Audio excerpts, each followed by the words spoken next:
what do you think is the greatest human skill? Not habit, but mindset and skill. That's a great question. I don't know if I got what the greatest, there's so many. It depends on what you want out of your life, right? Yeah. But I think the ability to manage your own mind and emotions is probably one of the single most important. And maybe the second is the ability to influence others, because that's what makes you a leader. And hopefully you're doing that for a higher good, because there are all kinds of leaders, as you know. But I don't think most people are very good at emotional fitness. Most people are just not as happy as they could be. I did one book, Money Master the Game. It's kind of like this. Yes.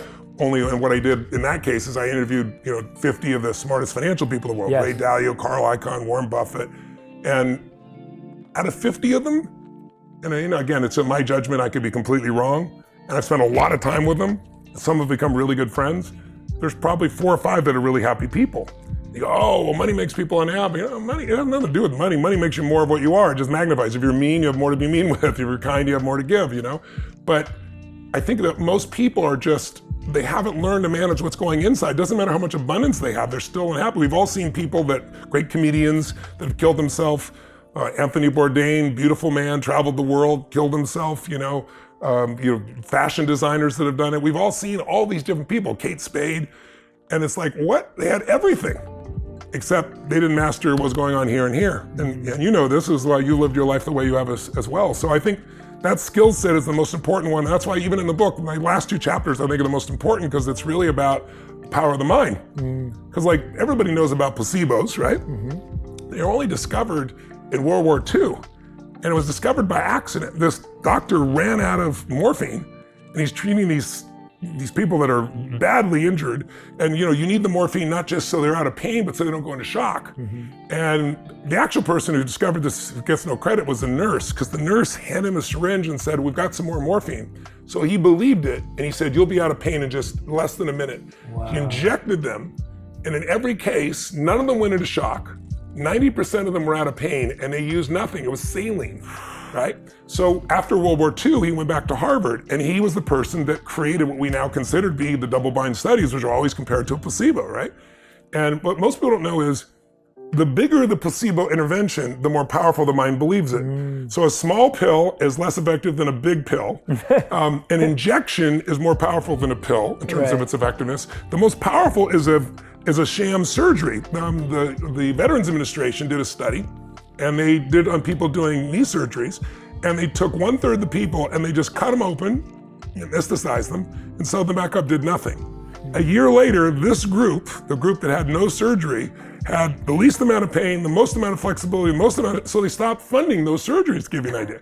But that's how powerful it is. And so it's even more than Harvard did a study where they took barbiturates, made these big red pills, and said, this is an amphetamine, you need to prepare your body because you're gonna speed up.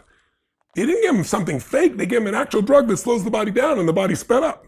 So most people don't understand the power of the mind. And so what I try to do is show people, even in this book, here are the things that you can do to take control of your mind, because if you take care of your body and then you don't take care of your mind and emotions, you're gonna be miserable. Yeah. Who cares? Yeah. What sparked that question was something you said. You said that you start your morning by jumping in the cold. That's right. And you never feel like doing it. And you said that, I just say to my body, it's time to go. That's right. And that's what sparked the question, because I was like, that's a really interesting skill that you've trained yourself to be okay with discomfort. Yes. You're training yourself as your first skill of the day is, yes, I am okay with uncomfortable things. Yes. And I know I can get through them. Yes. And that to me is what sounds like a really important part of emotional fitness. It is, because unless you can push through discomfort, most things that are going to give you the greatest reward require discomfort initially. Yeah. Right? And the discomfort, it's like, my original teacher, Jim Rohn, used to always say, there's 2 pains in life, the pain of discipline or the pain of regret. He goes, discipline weighs ounces, regret weighs tons. And Yeah, so well said. I've trained myself to do that. And then I meditate.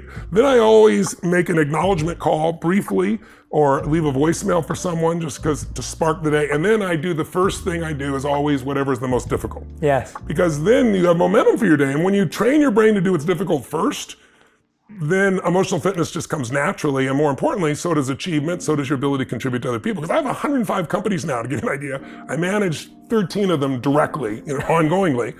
And there are all kinds of different industries, from AI to my resorts in Fiji to sports teams I own.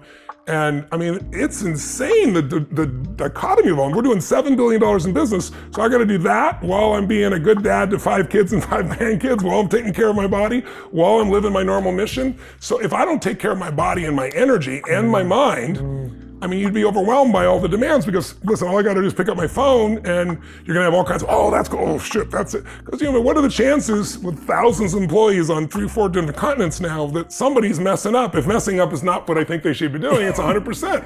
So I'd always be in reaction until I trained my brain to say, no, you know, problems are a sign of life and all they are challenges to be solved.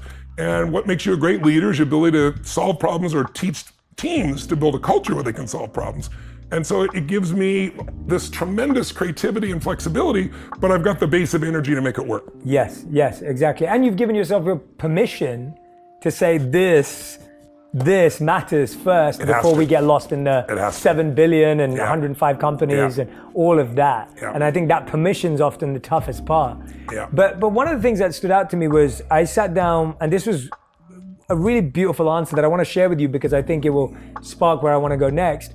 I interview a lot of Navy SEALs, and I like sitting down with people who've had extreme experiences because I feel that extreme experiences have opened up different parts of the brain, different parts of the body that we've never had. And the spirit. And the spirit too, exactly. And one of the people I sat down with was Jocko Willink. Yes, I love him. You know, he's been a leader for 25 years and incredible Navy SEAL, highly accomplished. And I asked him, and we were on Zoom, right? This was during the pandemic, so I didn't even get to have this with him. Yeah. And that's why I'm so grateful for this. Too. I sat with him and I said to him, I said, you've done everything that's difficult and uncomfortable, potentially known to human beings in your field. What's the most difficult thing you've ever done? And I didn't know what to expect, and I never do. I try not to project or predict what I think someone's gonna say. And he said to me, the most difficult thing that I've been through is watching a fellow trooper go down next to me and having to carry on the mission without getting the moment to save, to mourn, to hold, to carry. He goes, they just have to continue the mission.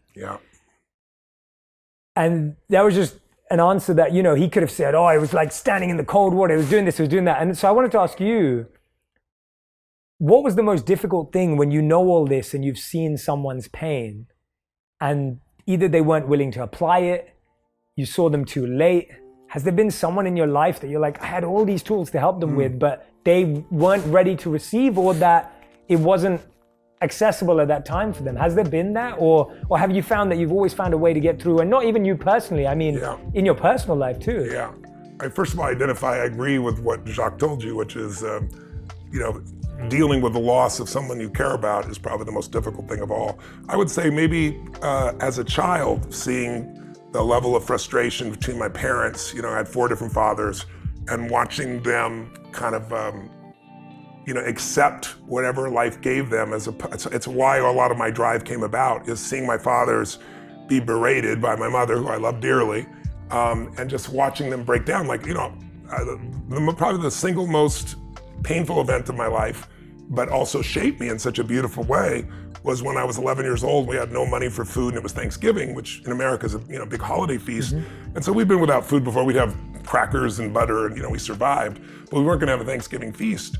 And there was a knock at the door, and I go to the door, and there's this giant guy there with groceries in each hand, and he had a pot beside him on the ground with an uncooked turkey. And I said, who are you here for? He goes, I'd like to speak to your father. And my mom and dad were yelling at each other, saying things that you could never take back. And I'm trying to make sure my younger brother and sister, they're 5 and 7 years younger, wouldn't hear any of this.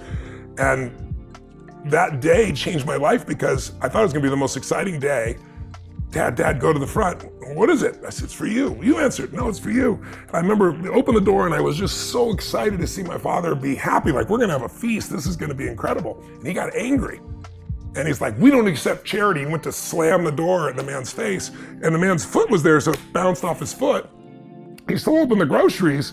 And he's like, sir, I'm just a delivery guy. He said, it's not charity. Everybody has a tough time. Someone bought this, and they're sending it to you as a gift. And my father said, we don't take charity. He goes to close the door again. This time the guy's shoulder was there also, so it bounced off again. And then I was standing right there, and there was this moment I'll never forget where this man looked at my father, and he looked at me and he said, sir, don't let your ego make your family suffer. And the veins on my dad's face, on the side of his neck, I'll never forget, they bulged, like his face turned red. I thought I was gonna punch him in the face. And then there's this moment, my dad's shoulders dropped, he took the groceries, slammed the door, didn't say thank you, and stormed off. And I always remember thinking, like, how come he's not happy? You know, you talk about pain, it's like, I love my father so much. And there's basically 3 decisions that I think everybody makes in their life, that whether they're aware of it or not, moment to moment. I figured this out afterwards because I was so obsessed with what's wrong, because he eventually left our family. And that was the most painful thing I ever had. So it's like feeling like I failed, you know, I blame myself, like, why couldn't I get through to my father? You know, I was 11 years old. But later on, it helped me understand the 3 decisions are, first, you gotta decide what to focus on. Every moment of your life, there's something grabbing your focus, and you don't experience life, you experience the part of life you focus on, right? What's wrong is always available, so is what's right, right? And there are different kinds of focus. And my dad's focus that day was really on what he hadn't done. And I know that because he kept muttering it. You know, he hadn't taken care of his family, there's no money for Thanksgiving, somebody had to give us charity.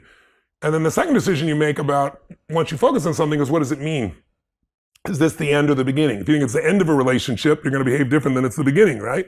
My dad's meaning was that he was worthless.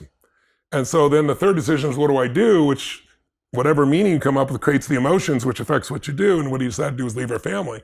But for me, it was like, this is amazing. I mean, you know, we haven't having Thanksgiving. You know, this is incredible. We got food, what a concept. And then the meaning, though, is what changed my whole life, which was, wow, strangers care.